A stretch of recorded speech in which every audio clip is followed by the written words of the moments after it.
What's up guys, welcome back to Mac TV. In today's video, we're going to be talking about everything you need to know about moving to Thailand in 2023.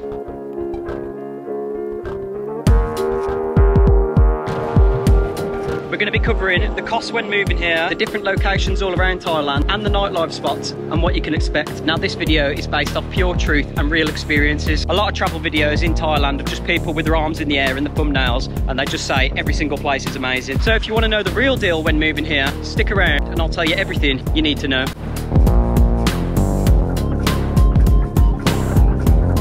Now this video is going to vary for different viewers depending on your budget, and it's also going to vary depending on if you actually want to travel around Thailand or you want to move here full time. Either way, this is going to give you a very good idea of what you can expect. Okay, so to start with, let's get into the costs. Now I've been here for a while now. I've been north, east, south and west, and I can honestly say there's not a big price difference in the city of Chiang Mai up north comparing that to Bangkok down south. A lot of people get the misconception that the prices in northern Thailand are a lot cheaper than the south, but I can honestly say there's not a big price difference in terms of accommodation, food and beer. It's all actually very similar. Now there might be a bar here or there where you're going to pay an extra 10 or 20 baht for a beer, but generally the prices are the same. There's actually nothing that's noticeably cheaper up in the north as opposed to down south. And I mean all this in terms of being inside the city centres of Chiang Mai, Bangkok, Pattaya, Phuket, places like that. In my experience, there's only one place in Thailand where things are more noticeably expensive, and that's in Phuket. I'm going to say, on average, the prices of beer, food and accommodation in Phuket are about 25 to 35% more expensive, which may not sound like a lot to some people, but if you're staying here for longer periods of time, this can quickly add up, especially in the high season, where I think the prices go up even a little bit more. And the only place I've found that is actually cheaper in Thailand than the rest of the country is around Assam region, where I am now.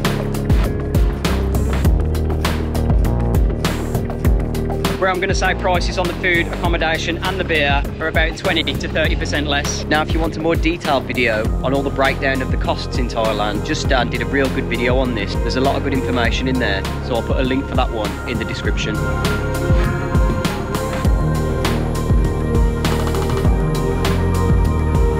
Okay, so let's talk about the locations in Thailand. Now, depending on what type of person you are and what you actually want to get out of Thailand, this is also going to vary. But let's start with Bangkok. Bangkok is the country's capital and it's the largest city in Thailand. And to be honest, you'll find everything that you need in Bangkok that you want to get out of Thailand. And you can access the rest of Thailand really easily. There's hundreds of different things to do around Bangkok, so you're not going to get bored easily. And there's plenty of things to do to entertain you. Now, the only things that you're not going to get out of Bangkok are the beaches and the mountains. So if you like living a fast-paced lifestyle and you don't mind a bit of hustle and bustle, maybe Bangkok is the place for you. But if you're more of a beach person and you like living a lifestyle by the beach, Phuket and the nearby islands have some of the best beaches in the world. But I've got to say, when you're living in Phuket, it doesn't actually feel like you're in Thailand anymore, and there's not as much Thai culture there, especially if you're staying in the Patong area. Now if that doesn't bother you and you don't mind paying a bit extra for the cost of living and you want to live by the beach, Phuket is a great choice.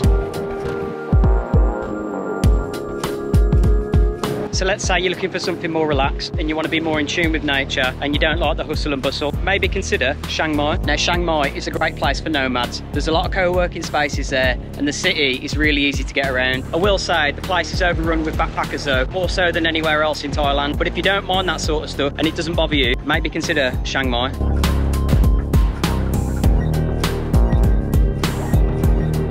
So the last two places I want to mention is Pattaya and Isan, and these places are completely different. Go as far as to say that they're complete opposite. Now maybe if you're thinking of retiring and you want to immerse yourself in Thai culture, you could check out Isan, as it's very relaxed and very affordable. And there's a lot of different places around Isan that you can check out. Udon has great infrastructure and it's a well-connected city. If I had to pick somewhere in Isan, I'd probably pick Udon, but I'm not staying here. And on the other hand, you've got Pattaya, and Pattaya, there's a lot going on there, and young and old people both love it. There's good beaches, good food, good nightlife, good location, and I find it has a great balance of everything you want out of Thailand.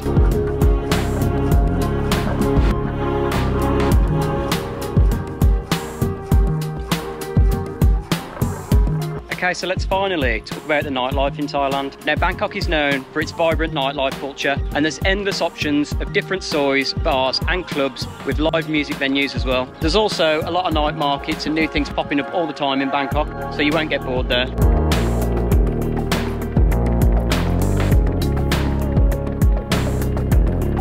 Okay, so next we've got Phuket. Phuket has a lively nightlife scene, especially in Patong. There's a mix of beach bars and some really good clubs as well. But I will say the Phuket nightlife does get repetitive if you're there any longer than 5 days.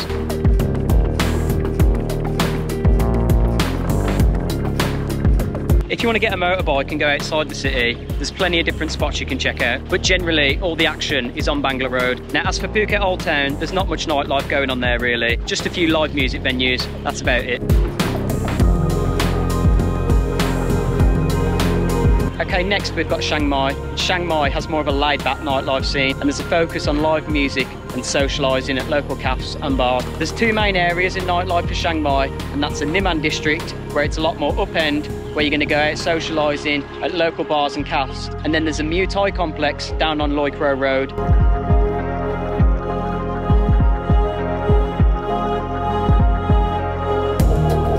And down there, you'll find loads of little small bars with a lot of backpackers and a lot of locals out drinking. It's probably the funnest place in Chiang Mai, but I will say that also gets quite repetitive after a couple of nights. And other than that, in Chiang Mai for nightlife, you've got Zoe at Yellow, and this place is like a hub for the backpacker nightlife, if you like that sort of thing.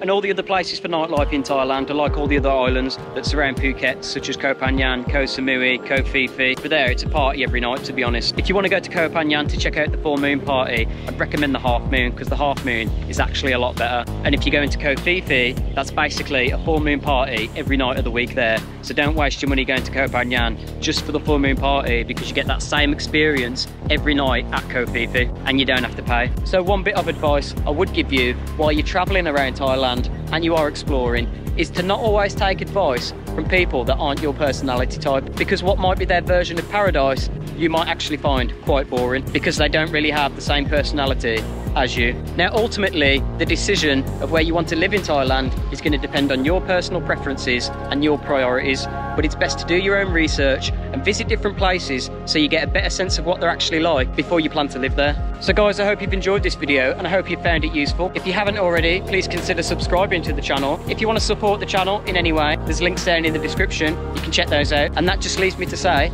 cheers guys, peace, see you in the next one.